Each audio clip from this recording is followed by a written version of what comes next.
Hello. This week, you're going to be working on cognitive as well as literacy development for infants and toddlers.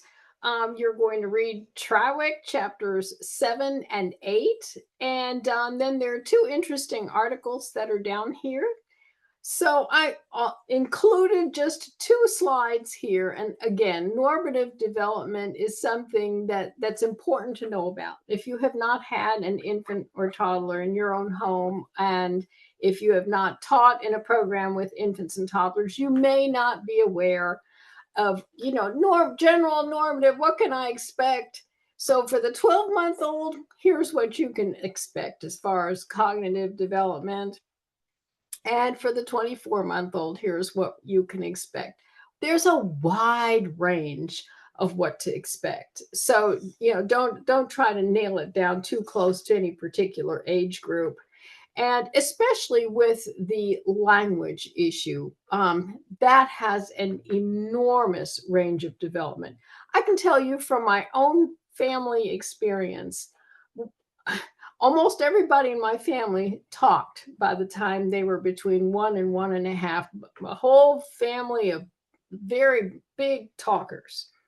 Well, and then along comes another one of my grandkids, and he said maybe two words by the time he was a year and a half old, and that was it. And maybe he had 10 words by the time he was two. And by the time he was 2.5, everyone was just worried to pieces about his language development. Parents took him to the doctor, had him tested by specialists. They decided that he was perfectly normal. In fact, his receptive development was way above where he should have been for that age group. However, his communication skills were really slim to nil. By the time he was 3, almost from 1 week to the next, this particular child started to speak in paragraphs, not words, not sentences. We're talking paragraphs. So here's someone who had taken it all in all this time, chosen not to say anything. And there you have it. Perfectly normative development and everything else. Exceptional development in language skills from that day forward, and all the worries were for nothing. So the reason I'm telling you this is there's a wide range in normative development, and you have to be flexible and open to the fact that some children are just going to take longer to do certain things, and it's like that with walking as well.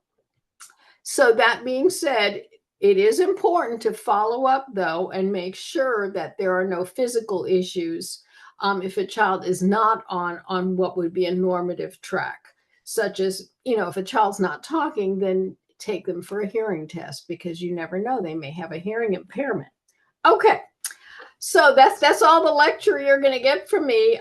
There are two assignments. There's discussion board, and then there is the infant toddler cognitive and literacy development analysis. If you have any questions, please let me know. I'll be happy to set up a Zoom. Have a wonderful week. Bye.